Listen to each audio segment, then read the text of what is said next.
yaa xayra dayfin ataa bil bishri wal madadi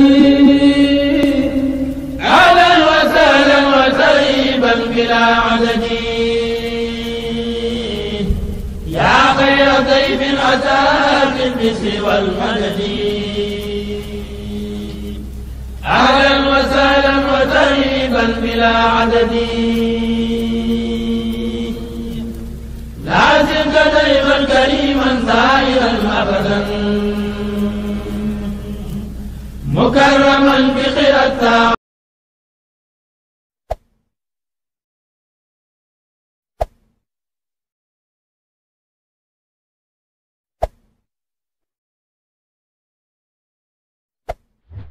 يا خير ضيف اتى بالبشر والمدد أهلا وسهلا وترحيبا بلا عدد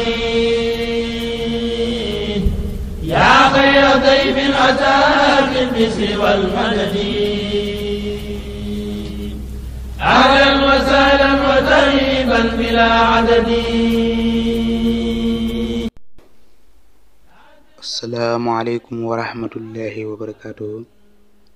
mbokki jullit yi, mbokki taalibe yi, ginnaaw bu ñu leen nuyoo te di leen jaare te jiital ci suñum nuyoo sëriñ Muntaxa Mbàkke Basiiru, xalifa général kulli murit, di ñaan yàlla mu yàggal ko fi lool te ànd ko wér ba naali mu naaleen maamam ju tedd ji mu eggale ko ci jàmm ak salaam.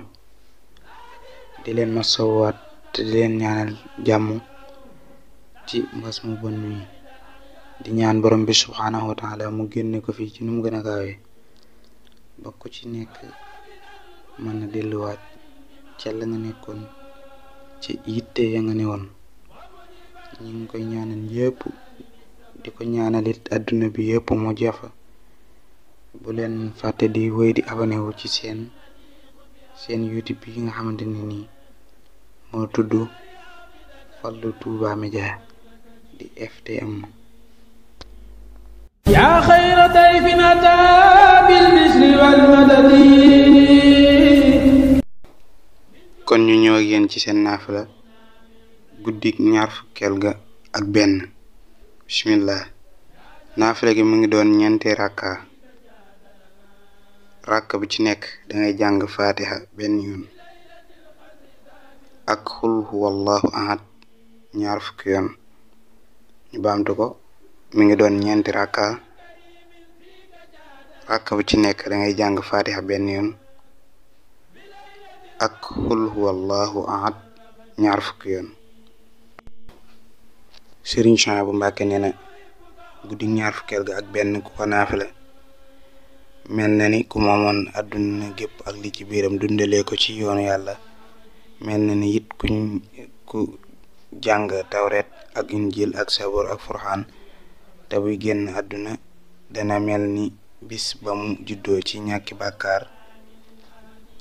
assalaamu aleykum wa rahmatullahi taala wa barakaatuhu.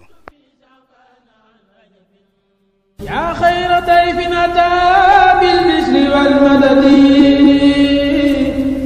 ahlan wa sahlan wa tarhiban bilaa adadi yaa xayra dayfin ataa bil bishri wal madadi